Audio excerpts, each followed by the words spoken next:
My book is, of course, all about me. It's the whole point of it. But I can assure you it's not a misery memoir. It's actually quite good fun. It's called The Happy Hoofer because I always wanted to be a ballet dancer. In fact, I wanted to grow up and be a prima ballerina and marry Rudolf Nureyev. Unfortunately, neither happened, but nevertheless, I think it's good fun, the book. It's not, oh, woe is me, I promise you. Do you ever look back and wonder, do you think, what would your life have been like had you managed to stick with dancing? Or? I do wonder. Fun enough, I wondered just the other day when I saw this absolutely exquisite ballet dancer at the Royal Opera House. She was like a fairy. She was so tiny. And, when the male dancer lifted her up, she was like a feather. So, of course, there was no way I was going to be like that. And actually, I'm sure I have a much longer career than I would have done.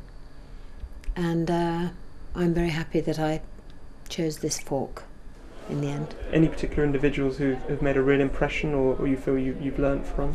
I had the great good fortune to work with Dame Judi Dench nearly 20 years ago now. I can't believe it, but it's true. And sometimes I find myself saying, I wonder what Judy would do in this bit, or I wonder how she would approach it. She's got a marvellously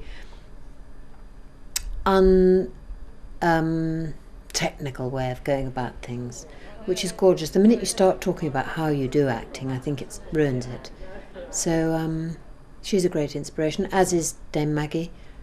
I'll be forever starstruck about all the people that I've admired over the years, and then when I get to meet them, it's heaven. And is there any particular performance or film that you'd like perhaps to be remembered by, a defining role in your career? Or? I haven't finished yet. Well, no, of course. So I'm not going to say a particular one because I've got lots more up my sleeve.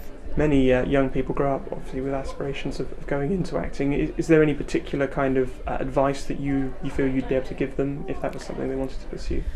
I would never put anyone off the life. My son Angus very much wants to act, I know, and I think it's a wonderful life when you work, but my only advice ever would be just make sure you want to do it or die. Otherwise there's simply no point in even beginning.